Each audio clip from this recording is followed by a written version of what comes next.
Buenos días, queridos hermanos y amigos. En esta mañana le invito, vamos a compartir una porción de la Escritura. Habíamos comenzado el domingo anterior con una meditación y hoy, Dios mediante, con su ayuda y la guía del Espíritu Santo, vamos a continuar viendo a través de la palabra de Dios algo que aconteció hace mucho tiempo atrás en Israel.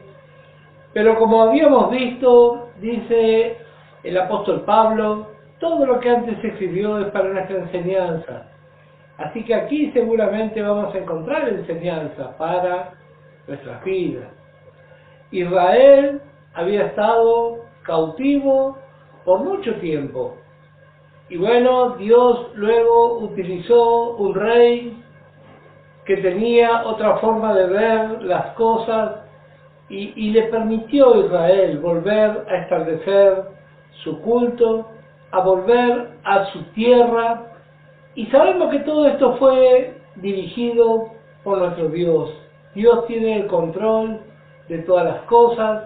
Y nosotros como pueblo de Dios tenemos que aprender a oír la voz y el silbo apacible del Espíritu Santo guiándonos, mostrándonos, enseñándonos.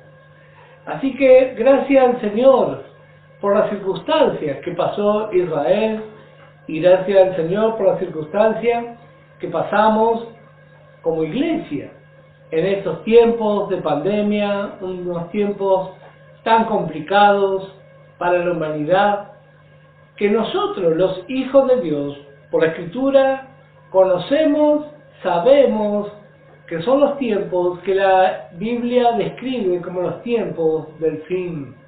Estos son los tiempos finales.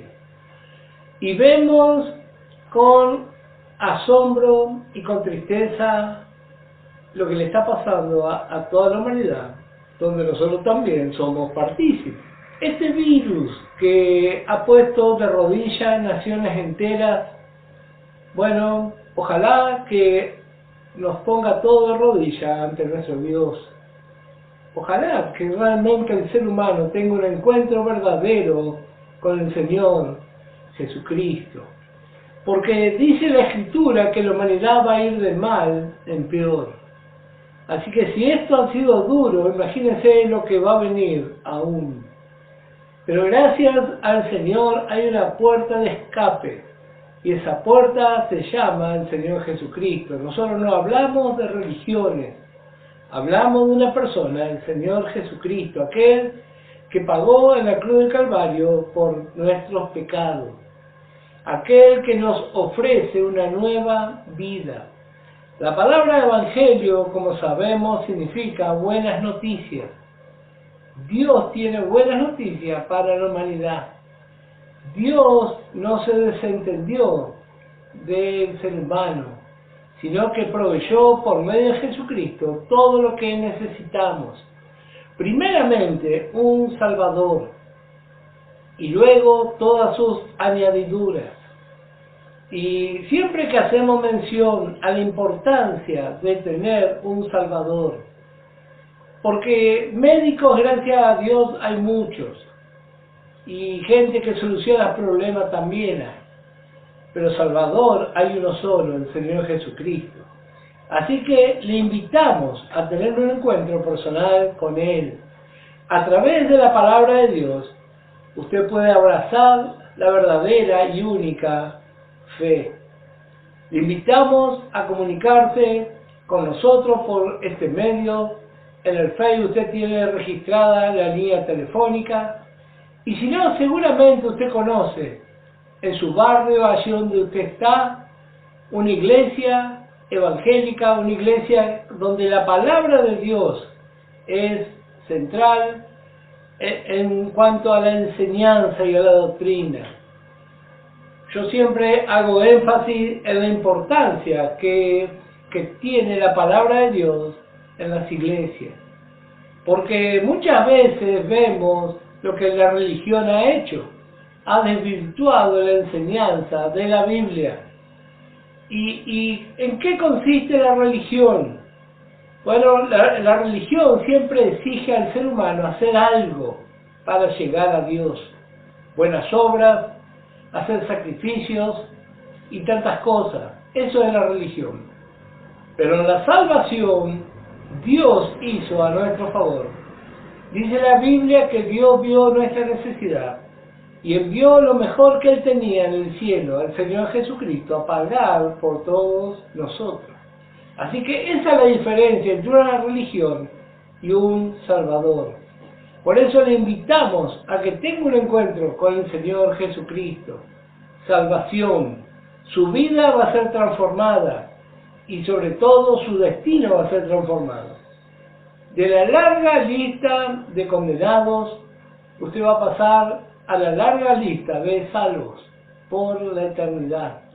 No por nuestras obras, no por nuestro esfuerzo, ni por nuestra capacidad, sino por lo que Él hizo en la cruz. Él derramó su sangre preciosa a favor de todo aquel que en Él cree. Esa es la provisión de Dios.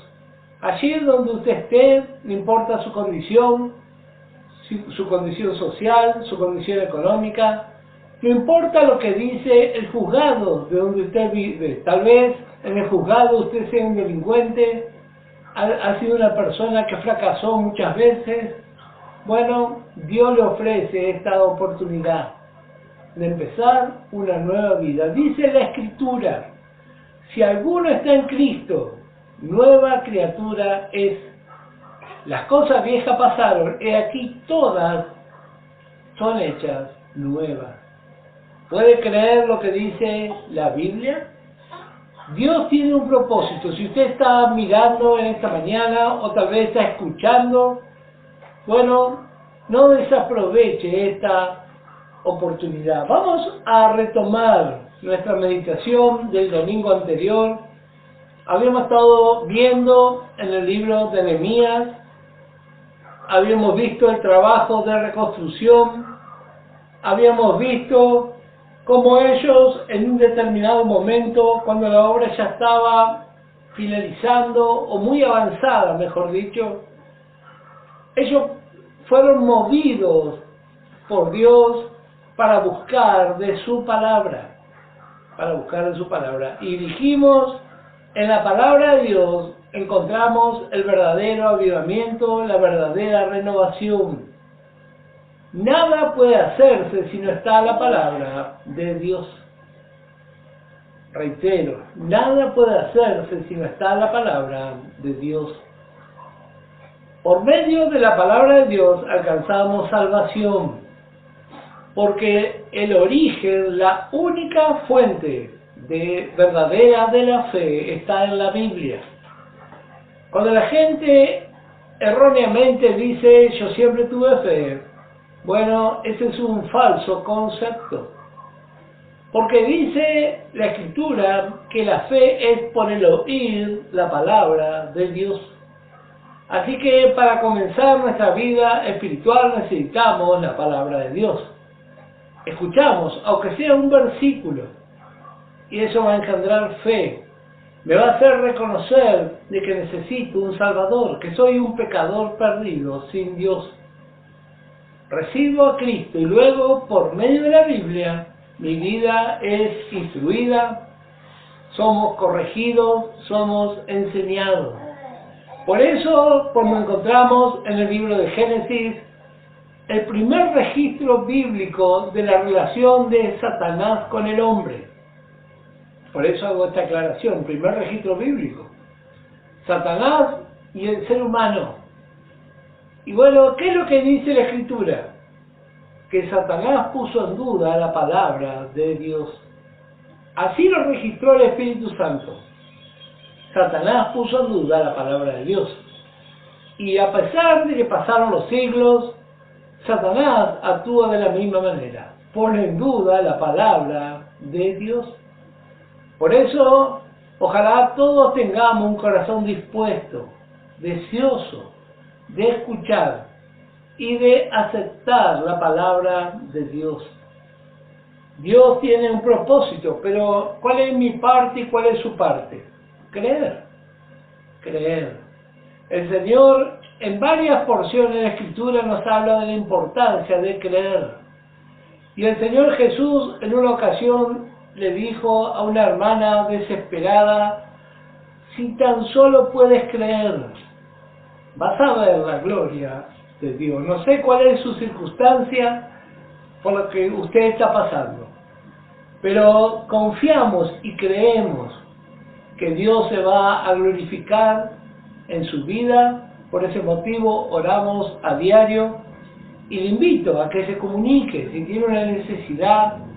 Queremos saber de usted y con todo gusto le vamos a asesorar y vamos a orar a su favor. Habíamos visto la actitud de este pueblo. Ellos en el capítulo 8 habíamos leído, le pidieron, dice, se juntaron y le pidieron a Esdras, el escriba, que trajese el libro de la ley de Moisés. Y luego se pusieron a escuchar. Y estuvimos considerando las actitudes y el resultado que tuvo la palabra de Dios en el pueblo de Dios. Como ellos que por tiempo habían ignorado, ahora prestan atención al plan de Dios, al propósito de Dios. Y tal vez muchos de los que están viendo o escuchando por mucho tiempo han ignorado lo que la palabra de Dios dice. Y vemos aquí, en este cuadro, habíamos leído varias cosas que acontecieron.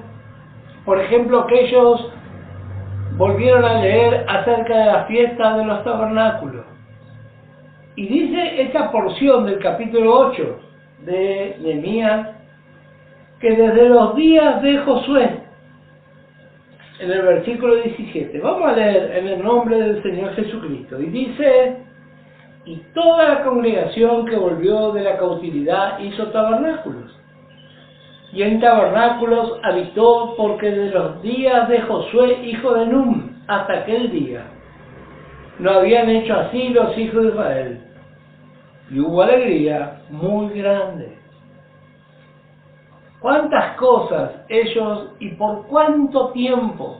Dijimos cuando meditábamos esto el domingo anterior, no había registro de lo que era participar de esa fiesta en cuanto a su experiencia personal. Ninguno de ellos podía decir el año anterior lo hicimos. Tampoco podían decir mis padres lo hicieron, ni sus abuelos. Habían pasado 1000 años. Y así también esto habla de muchas cosas en nuestra vida que no tenemos registrado, tal vez porque nuestra familia nunca se consagró al Señor, nunca vivió una vida de devoción. Pero hoy es un buen día para comenzar a poner por obra la palabra de Dios. La forma es primeramente creer lo que dice la palabra de Dios. Si creemos, va a haber obediencia en nuestra vida. Es muy raro escuchar que alguien cree lo que dice la Biblia y hace todo lo contrario. Eso es muy extraño. Pero si realmente creemos, entonces vamos a depositar nuestra confianza en Dios. En eso consiste la vida de fe, en dar pasos sobre lo que la palabra de Dios dice. Tomar decisiones, actitudes sobre lo que la palabra de Dios dice.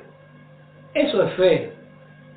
Seguramente que si razonamos, vamos a empezar a dudar y no vamos a aceptar. Pero aquí vemos, este pueblo está volviendo. Ni siquiera está terminada la ciudad principal. No hay ejército. No hay nada todavía, pero la palabra de Dios está en su centro y ahora están de fiesta y hay alegría. Siempre me llamó la atención cómo era la vida en aquellos tiempos. No había, como hay ahora, 911, no hay policía, no había lo que nosotros conocemos hoy. Sin embargo, ellos en la obediencia encontraron alegría. En la obediencia encontraron alegría. Vamos a continuar. Y vamos a retomar en el capítulo 9. Nehemías, capítulo 9. Y dice el día 24 del mismo mes se reunieron los hijos de Israel en ayuno y con cilicio y tierra sobre sí, y ya se había apartado la descendencia de Israel de todos los extranjeros. Y estando en pie confesaron sus pecados y las iniquidades de sus padres. Y puestos de pie en su lugar leyeron el libro de la ley de Jehová su Dios. La cuarta parte del día y la cuarta parte confesaron sus pecados y adoraron a Jehová su Dios. Ellos siguen buscando conocer de Dios. Y no hay otra forma para conocer de Dios si no es a través de la Escritura. No hay otra forma. Satanás y su sutileza, sobre todo en la vida de los religiosos, le trae acontecimientos místicos. Un montón de cosas totalmente inspiradas por él. Bien diabólico, alejado de la Biblia. Alejado de la Biblia. Por eso, si usted, amigo y amiga que está escuchando, tiene un deseo por las cosas de Dios, bueno, considere, escuche, medite lo que dice la Biblia. La Biblia nos libra de la ignorancia, nos libra de las tinieblas, de la oscuridad y de la mentira y el error de Satanás. Eso hace la Biblia. Por eso Satanás se opone a que se predique la Biblia. Satanás ha llenado las religiones de oscuridad, de mentiras, de engaños. Pero gracias al Señor por la Biblia, que nos da luz, nos muestra. De tantas cosas somos librados al leer o escuchar la enseñanza de la palabra de Dios. No hay otra forma. Conocemos el propósito, el plan. La palabra de Dios dice que hay un solo mediador entre Dios y los hombres, Jesucristo. Sin embargo, Satanás ha utilizado la mente y la lengua, la boca de los religiosos para enseñar otras cosas. Y eso es solamente un ejemplo. Aquí vemos el resultado. Confiesan sus pecados y dice: adoraron a Jehová, su Dios. Este es el resultado de abrir el corazón a la palabra de Dios. Reconocer. Ellos, aquí leemos en estos versículos, se separaron, dice. Dios desde el principio quería un pueblo santo, un pueblo separado para Él. Pero luego pasaron circunstancias y perdieron esa vida de separación. Pero gracias al Señor que al oír su palabra, ellos tienen una sabia determinación. Y así también, hoy, Dios quería un pueblo diferente. Y hoy también quiere un pueblo diferente. Satanás trabaja para que la iglesia pierda su vida de separación. Ese es el trabajo de Satanás. Pero vamos a ver un poco más en la palabra de Dios. Aquí mismo en Nehemías, capítulo 10. Ellos, luego de separarse de los extranjeros, ellos van a hacer un pacto con Dios, van a renovar un pacto con Dios. Y vemos 1 Pedro capítulo 2 verso 9 dice: mas vosotros sois linaje escogido, real sacerdocio, nación santa, pueblo adquirido por Dios para que anunciéis la virtud de aquel que os llamó de las tinieblas a su luz admirable. Dios, ese es su deseo. Y así también era para con Israel. Podemos ver en el Antiguo Testamento, en el libro de Éxodo, capítulo 19, y el versículo 5. Dice Éxodo 19, verso 5, ahora pues, si diereis oído a mi voz, y guardareis mi pacto, vosotros seréis mi especial tesoro, sobre todos los pueblos, porque mía es toda la tierra. Y vosotros me seréis un reino de sacerdotes y gente santa. Estas son las palabras que dirás a los hijos de Israel. El deseo de Dios, un pueblo apartado. Sin embargo, como vimos aquí, Israel había perdido su vida de separación. Pero al oír la palabra de Dios, ellos tienen una actitud sabia. Aquí lo que estamos considerando en esta porción de Nehemías es cómo ellos son restaurados, el proceso de la restauración. Vamos a ver un poco más. En el capítulo 10 encontramos el compromiso que ellos van a tomar. El compromiso. Ya en el capítulo 9 vimos también, si usted gusta leerlo, va a encontrar que ellos toman una decisión de ofrendar y sostener el culto. Bueno, eso también es resultado de escuchar la palabra de Dios. Porque la palabra de Dios engendra fe en nuestros corazones. Y si no hay fe, nunca vamos a tomar una decisión de adorar o de colaborar con la obra de Dios. Solamente se puede hacer por la fe. Como vamos a ver, Israel tuvo sus problemas. Y a veces también encontramos así en la vida de iglesia. Israel se movía de una forma esporádica. Y así también, si no usted consulte a los tesoreros de su iglesia, va a encontrar que muchas veces la economía de las iglesias sube y baja. Y muchas veces de una manera asombrosa. Así pasó también con Israel. Así también pasó con Israel. Vamos a ver primeramente en 1 Corintios capítulo 16. 1 Corintios capítulo 16.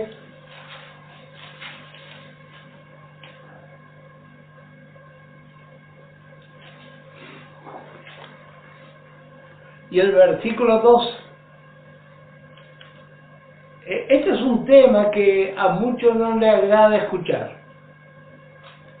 Y muchos quieren espiritualizarlo de tal manera que dicen, no, yo voy a hacer según el Espíritu me indique.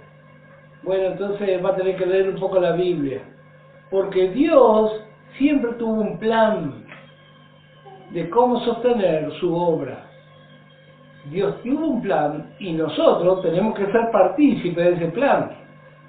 Yo no puedo decir, bueno, Dios tiene un plan, pero yo hago lo que el Espíritu me indica. Está equivocado. Porque el apóstol Pablo enseñó esto. 1 Corintios capítulo 16 y el verso 1 y 2. En cuanto a la ofrenda para los santos, haced vosotros también de la manera que ordené en las iglesias de Galacia. Cada primer día de la semana cada uno de vosotros ponga aparte algo, según haya prosperado, guardándolo para que cuando yo llegue no se recojan entonces ofrendas. Dios tiene un plan y nosotros tenemos que participar de ese plan. ¿Cada cuánto? La Biblia nos dice cuando el Espíritu te indique, dice cada primer día de la semana. No es tan difícil. Lo que pasa que a veces nosotros queremos armar nuestra propia ideología, nuestra propia forma de ver las cosas. Alguien me contó una vez un relato. Dice que llegó a un lugar donde practicaban tiro al blanco. Y le llamó la atención que algunos lo hacían con saetas o con flechas. Y él veía los blancos y la flecha estaba siempre en el centro de la mayoría de los blancos. Entonces dijo, ¿quién es quien tira tan excelentemente del arco? Y le dijeron, bueno, no haga caso a esto porque no es una persona que está en sus cabales. Pero él igual quiso averiguar quién era esa persona, hasta que la conoció. y le dijo, ¿cómo es que usted tiene tan buena puntería y siempre da el blanco? Y esa persona se rió y le dijo, yo no doy en el blanco, yo primero tiro la flecha y luego dibujo el blanco. ¿Qué quiero decir con esto? Que muchas veces nosotros hacemos igual. Ponemos nuestro punto de vista y después queremos agarrar la Biblia para adornar lo que a mí me parece. Y eso está muy mal, porque Dios puso las formas. No es correcto que yo utilice la Biblia para justificar lo que a mí me parece. Yo he escuchado muchas veces eso, porque el Espíritu me indicó. Bueno, Dios tiene un plan, Dios tiene su forma y nuestra parte es aceptar lo que la palabra de Dios dice. Bueno, esto era en Corintios, por eso Pablo le tuvo que escribir así. Gracias al Señor, que ya no hay tantos corintios, o no debería. Dios tenía un plan también para con Israel en aquel tiempo. En Nehemías capítulo 10, si usted lee todo ese capítulo va a ver cómo hay un largo listado de personas, todos los adultos, todos los responsables, que tomaron un compromiso de sostener, y dice el versículo 35, y que cada año traeríamos a la casa de Jehová las primicias de nuestra tierra y las primicias del fruto de todo árbol. Así que si hay un avivamiento en nuestra vida, conforme a la palabra de Dios, va a haber nuestra vida ofrendada. Porque, ¿qué es la ofrenda si no es nuestra propia vida? Cuando alguien trae un bien para poner al servicio de la obra de Dios, cuando alguien ofrenda de su dinero, ¿qué si no es parte de su vida? ¿Cuántas horas trabajó por ese dinero? Entonces lo que ofrendamos es parte de nuestra vida. Por eso la ofrenda tiene que ver con la vida de adoración. La vida de adoración. Dios le instruyó a su pueblo. O sea que Dios tenía un plan. Y así también es hasta el día de hoy. Así también es hasta el día de hoy. Vamos a avanzar un poco más. Nehemías capítulo 12 y el verso 44.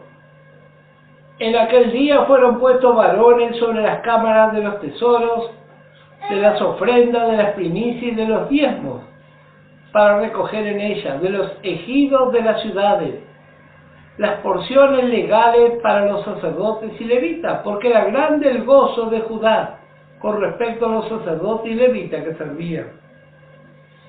Y habían cumplido el servicio de su Dios y el servicio de la expiación, como también los cantores y los porteros conforme al estatuto de David y de Salomón su hijo.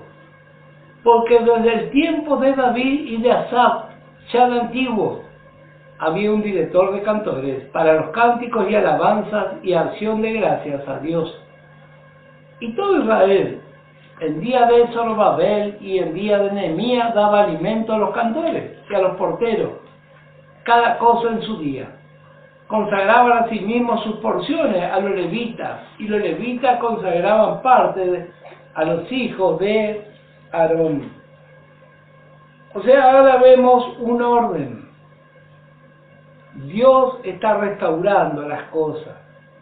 Y así también cuando Dios empieza a obrar y trae un avivamiento a nuestra vida. Hay alabanza. La vida de alabanza se manifiesta en hechos. Un pueblo rendido a la voluntad de Dios. Alguien dijo una vez, si nosotros confiamos en lo que dice la Biblia, vamos a obedecer lo que dice la Biblia. No hay otra forma. Aquí vemos lo que aconteció. Pero vamos a retrotraer un poco la imagen de este relato que estamos meditando. Vimos que Nehemías es utilizado por Dios para restaurar. Pero vamos a ir un poquito hacia atrás para establecernos en tiempo y forma. Porque usted se acuerda cuando comenzamos a ver a este libro, si usted ha leído, y Nehemías capítulo 2, el versículo 1, dice: sucedió en el mes de Nisan, en el año 20 del rey Artajerjes, que estando ya el vino delante de él, tomé el vino y lo serví. Bueno, aquí comienza el relato en qué tiempo comenzó la restauración. En el año 20, dice. Pero ahora pasó todo este proceso. Se construyó, hubo un problema con los enemigos. Si usted lee en el capítulo 4, en el capítulo 2 también va a encontrar que había enemigos que se opusieron a la obra. Bueno, podemos leer capítulo 2 de Nehemías a un personaje. Nehemías capítulo 2, verso 19. Pero cuando lo oyeron Sanballat horonita, Tobías el siervo amonita y Gesem el árabe, hicieron escarnio de nosotros y nos despreciaron, diciendo: ¿qué es esto que hacéis vosotros? ¿Os rebeláis contra el rey? Capítulo 4 de Nehemías y el versículo 6. Edificamos pues el muro y toda la muralla fue terminada hasta la mitad de su altura, porque el pueblo tuvo ánimo para trabajar. Pero aconteció que oyendo Sanballat y Tobías y los árabes, los amonitas y los de Asdod, que los muros de Jerusalén eran reparados porque ya los portillos comenzaban a ser cerrados, se encolerizaron muchos y conspiraron todos a una para venir a atacar Jerusalén y hacerle daño. Capítulo 6, verso 17. Así mismo en aquellos días iban muchas cartas de los principales de Judá a Tobías, y las de Tobías venían a ellos, porque muchos en Judá se habían conjurado con él, porque era yerno de Secanías, hijo de Ara, y Joanán su hijo había tomado por mujer a la hija de Mesulam, hijo de Berequía. También contaban delante de mí las buenas obras de él, y a él le referían mis palabras, y enviaba a Tobías cartas para atemorizarme. Así que aquí vemos a un personaje, Tobías, desde el principio, año 20 de Artajerjes. Él ya está en la escena, conspirando, trabajando en contra de la obra de Dios. Pero pasó el tiempo, se terminó esta obra. Si usted lee el capítulo 12, una gran fiesta, una consagración, y Nehemías se va a retirar. Mire lo que dice aquí, Nehemías capítulo 13, verso 6. Mas a todo esto, yo no estaba en Jerusalén, porque en el año 32 de Artajerjes, rey de Babilonia, fui al rey, y a cabo de algunos días pedí permiso al rey. Pasaron 12 años. ¿Qué habrá pasado? Bueno, vamos a ver lo que pasó, y que el Señor realmente nos libre también a nosotros. Dice, vamos a retomar el capítulo 13, en el primer versículo. Aquel día se leyó en el libro de Moisés, oyéndolo el pueblo, y fue hallado escrito en él que los amonitas y moabitas no debían entrar jamás en la congregación de Dios, por cuanto no salieron a recibir a los hijos de Israel con pan y agua, sino que dieron dinero a Balaam para que los maldijera. Mas nuestro Dios volvió la maldición en bendición. Cuando oyeron pues la ley, separaron de Israel a todos los mezclados con extranjeros. Y antes de esto el sacerdote Eliasib, siendo jefe de la cámara de la casa de nuestro Dios, había emparentado con Tobías. Este es el Tobías que 12 años atrás se oponía. Pero aquí vemos la actitud de algunos en Israel. Dice, emparentó. Verso 5. Y le había hecho una gran cámara en la cual guardaban ante las ofrendas el incienso, los utensilios, el diezmo del grano, del vino y del aceite que estaban mandados dar a los levitas, a los cantores y a los porteros, y la ofrenda de los sacerdotes. ¿Usted entendió lo que acabo de leer? Se le dio el lugar donde antes se guardaba. ¿Qué fue lo que pasó?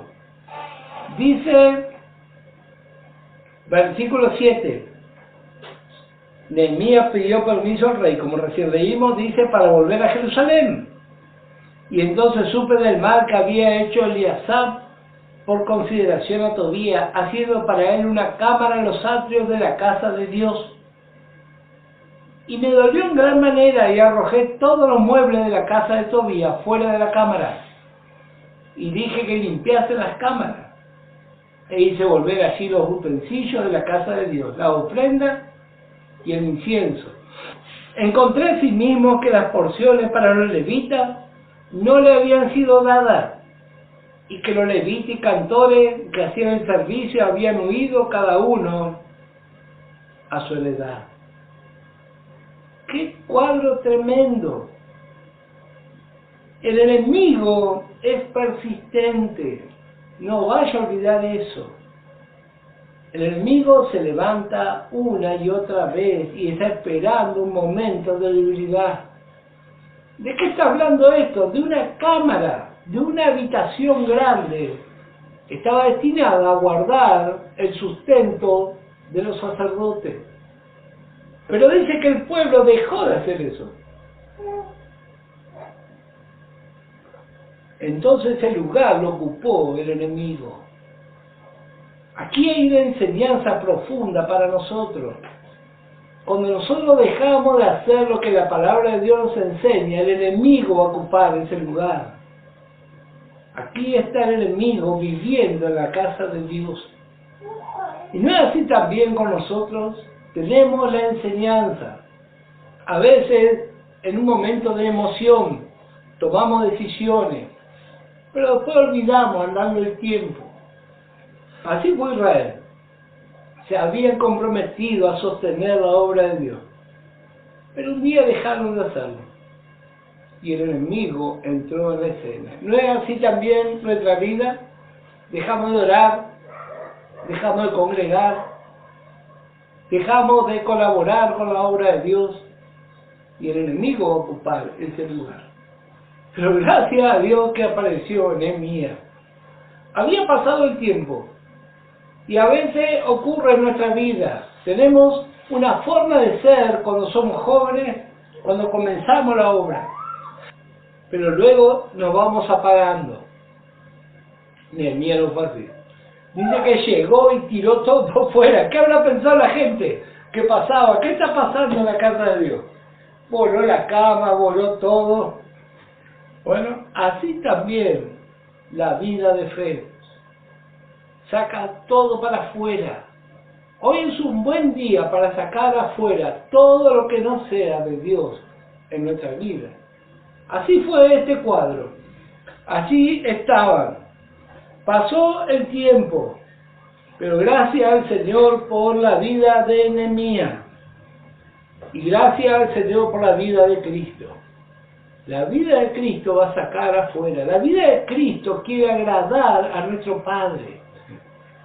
No importa cuántos han flaqueado, cuántos han desertado, nuestro deseo es agradar a nuestro Dios. ¿Qué cosa está ocupando lugar en nuestra vida? Eso es el enemigo. Ocupa el lugar que nosotros le dejamos. ¿Qué lugar está ocupando? Hay hermanas y hermanos que han perdido su vida de consagración, sus devocionales, han perdido ese privilegio de colaborar con la obra de Dios. Colaborar. Dijo un hermano, el mejor banco es el banco de los cielos.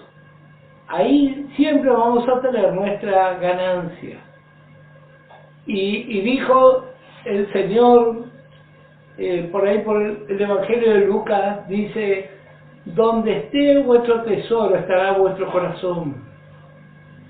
Donde está vuestro tesoro. En estos tiempos que vivimos tan complicados, ¿qué lugar ocupa nuestro Dios? ¿Qué lugar ocupa la obra de Dios? ¿Qué lugar ocupa? Me dijo un hermano hace poco, muchas veces no colaboro lo necesario con la obra de Dios porque Dios no me llama por teléfono para recordarme mis deudas. Y a veces hacemos así también nosotros. Cuando tenemos que tomar una decisión en cuanto al mantenimiento de la obra de Dios, lo dejamos en segundo o tercer lugar. Primero tenemos otras cosas. Pero Israel no fue enseñado así. Ellos fueron enseñados a que sus primicias debían ser para Dios. Y así también enseña el apóstol Pablo. Vamos a ver un poco más. Dice esta porción, versículo 8, y me dolió en gran manera y arrojé todos los muebles de la casa de Tobías fuera de la cámara. Y dije que limpiase las cámaras e hiciese volver ahí los utensilios de la casa de Dios, las ofrendas y el incienso. Encontré a sí mismos que las porciones para los levitas no les habían sido dadas, y que los levitas y cantores que hacían el servicio habían huido cada uno a su heredad. Entonces reprendí a los oficiales y dije, ¿por qué está la casa de Dios abandonada? Y los reuní y los puse en su puesto. Y todo Judá trajo el diezmo del grano, del vino y del aceite a los almacenes. Si hay un fiel en la escena, va a haber un orden. Y nadie más fiel que el Señor Jesucristo. Pero si el Señor Jesucristo tiene su lugar, va a haber hermanas y hermanos fieles que aman la obra de Dios con un sentir y con un propósito. Vamos a ver qué dice el apóstol Pablo escribiendo a los Filipenses, ya para ir terminando. Filipenses, el capítulo 1. Libro de Filipenses, capítulo 1 y el versículo 17. Dice, pero los otros por amor, sabiendo que estoy puesto para la defensa del Evangelio. El apóstol Pablo no era un creyente espasmódico que se movía por sentires. Hoy amo al Señor, mañana no tengo tiempo. Hoy tomo un compromiso con el Señor, mañana me olvido. No. Pablo había sido despertado y llamado por Dios con un propósito. Y él pudo decir, sabiendo que estoy puesto para la defensa del Evangelio. Hermana y hermano, ¿cuál es tu lugar en la defensa del Evangelio? Tal vez eres predicador, predicadora. Tal vez tu lugar no es un lugar visible. Tal vez en la defensa te toca hacer la limpieza, te toca colaborar con dinero. ¿Con qué te toca colaborar? Ese es el lugar. Pablo tenía esa visión. Yo no vivo por casualidad, yo tengo un propósito. Estoy puesto aquí. Y vamos a volver a leer. Dice, sabiendo que estoy puesto. Alguien que está puesto, está fijo en un lugar. Y así también cuando uno participa de una fuerza militar, lo dejan en un retén, horas y días hasta de ese lugar. Y no puede irse de ese lugar, porque fue puesto. Y así también la vida de los fieles en este tiempo. Estamos puestos. Pronto vamos a salir de este lugar. Pero mientras tanto estamos aquí. Y Pablo se relacionó con estos santos. Filipenses capítulo 1, verso 7. Dice, como me es justo sentir esto de todos vosotros, por cuantos tengo en el corazón y en mis prisiones y en la defensa y confirmación del Evangelio. Todos vosotros sois participantes conmigo de la gracia. Ellos también eran participantes de la defensa del Evangelio. Creyente filipense. Creyente corintio, no le pudo decir así, porque el corintio es todo el tiempo inestable. Como dije hace poco, no puede estar un año corrido congregándose. Se congrega un tiempo, se baja, otra vez, toma una decisión de colaborar con la obra, va 2 o 3 veces, barre, limpia y algunos ni eso. Pero gracias al Señor por la vida de los fieles, la vida de los fieles. Así fue Nehemías, él actuó rápidamente. Y vamos a ver un poquito más, ya para ir finalizando. Ese lugar donde el pueblo había dejado de dar, el enemigo se instaló. El enemigo se instaló. Y vamos a ver qué dice el apóstol Pablo aquí en 2 de Corintios. 2 de Corintios, capítulo 9, y el verso 5. Por tanto, tuve por necesario exhortar a los hermanos que fuesen primero vosotros y preparasen primero vuestra generosidad antes prometida, para que esté lista como de generosidad y no como de exigencia nuestra. Pero esto dice el apóstol Pablo: el que siembra escasamente también segará escasamente, y el que siembra generosamente, generosamente también segará. Cada uno dé como propuso en su corazón, no con tristeza ni por necesidad, porque Dios ama al dador alegre. Y poderoso es Dios para hacer que abunde en vosotros toda gracia, a fin de que teniendo siempre en todas las cosas todo lo suficiente, abundéis para toda buena obra. Así enseñó el apóstol Pablo. Gracias al Señor por aquellos que no dejan que el enemigo ocupe el lugar que Dios preparó para bendecir a su pueblo. Si tal vez el lugar que Dios te está usando es orando, tal vez te usa preparando mensajes de la palabra de Dios, te utiliza ofrendando, sosteniendo la obra de Dios. Qué importante, que cada uno estemos en nuestro lugar, cada uno en nuestro lugar. Aquí vemos, volviendo ya para finalizar aquí en Nehemías, ellos tienen esta bendición, están en un proceso, igual que cada uno de nosotros. Y dice aquí Nehemías capítulo 13, y podemos leer el verso 17. Y reprendí a la señora de Judá y les dije: ¿qué mala cosa es esta que vosotros hacéis profanando así el día de reposo? ¿No hicieron así vuestros padres y trajo nuestro Dios todo este mal sobre nosotros y sobre esta ciudad? Y vosotros añadís ira sobre Israel profanando el día de reposo. Sucedió pues que cuando iba oscureciendo a las puertas de Jerusalén, antes del día de reposo, dije que se cerrasen las puertas y ordené que no las abriesen hasta después del día de reposo. Y puse a las puertas a algunos de mis criados para que el día de reposo no introdujeran carga. Y note esto, y se quedaron fuera de Jerusalén 1 y 2 veces los negociantes y los que vendían toda especie de mercancía. Y les amonesté y les dije: ¿por qué os quedáis vosotros delante del muro? Si lo hacéis otra vez, os echaré mano. Desde entonces no vinieron en día de reposo.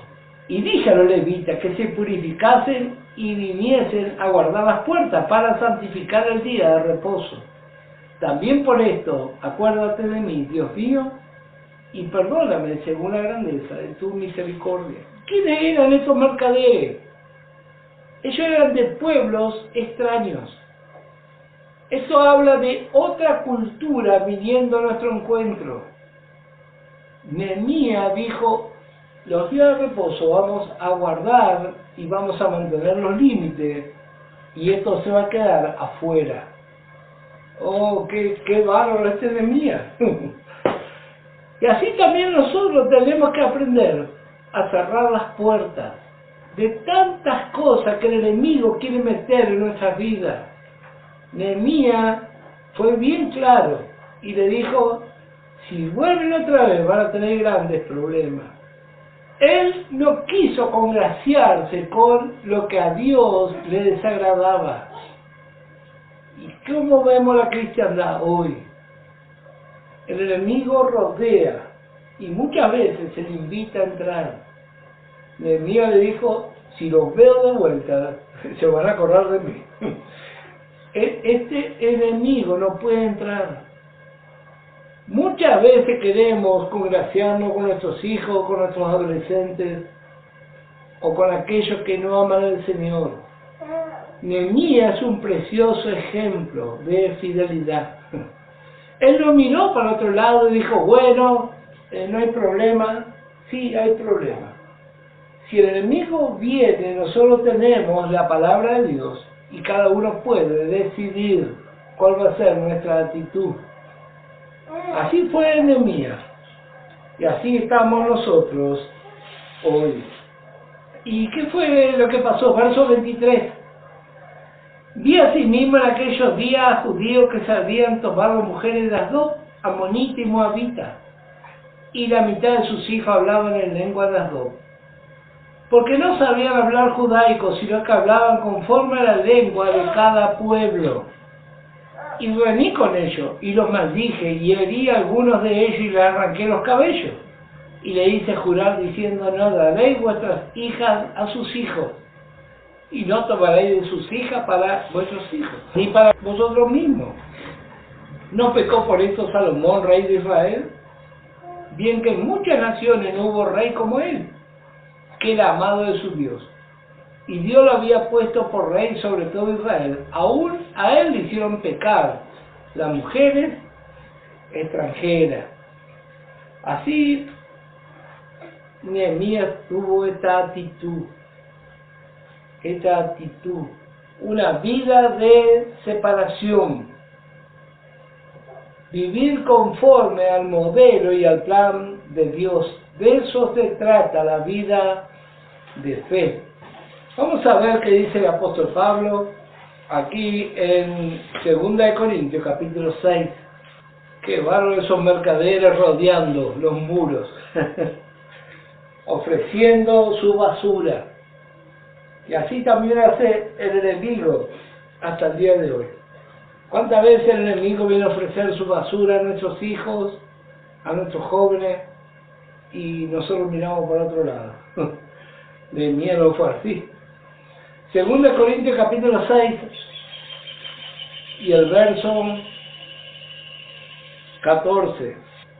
No os unáis en yugo desigual con los incrédulos, porque ¿qué compañerismo tiene la justicia con la injusticia y qué comunión la luz con las tinieblas? No os unáis en yugo desigual, como hemos explicado en otras ocasiones. Cuando la Biblia habla de yugo desigual, no se refiere solamente a un creyente y a un no creyente. Eso es cierto, Dios no avala tal cosa. Pero a veces el yugo desigual es aún dentro del pueblo de Dios. Un creyente que ama al Señor y otro creyente que no ama al Señor, eso es un yugo desigual también. Y la Biblia dice que no lo hagamos, no lo hagamos. Y para no fracasar, sobre todo viendo el problema de las tentaciones, ni siquiera tenemos que arrancar. Porque a veces nosotros sabemos que no tenemos el aval de la palabra de Dios, pero queremos probar una salida nomás. Bueno, después viene todo el problema. Después viene todo el problema. Así fue Nehemías en su tiempo. Él tuvo un corazón. ¿Cuál era su propósito? Que en todas las cosas Dios fuera glorificado. Y así también estamos nosotros. ¿Cómo era aquel tiempo? Bueno, pasaron más de 100 años donde Jerusalén estaba en ruinas. Dicen los historiadores que Jerusalén se utilizaba para tirar basura. Pero un día las cosas cambiaron. Y muchas veces así también está nuestra vida, abandonada. Pero un día las cosas pueden cambiar a partir de hoy. Así que le invito a tomar una decisión de fe, una verdadera y sana decisión basada en la palabra de Dios, sea cual sea su circunstancia. Y le invitamos una vez más a que se comunique con nosotros, vamos a orar a su favor. Hasta aquí nomás la meditación, que Dios le bendiga ricamente.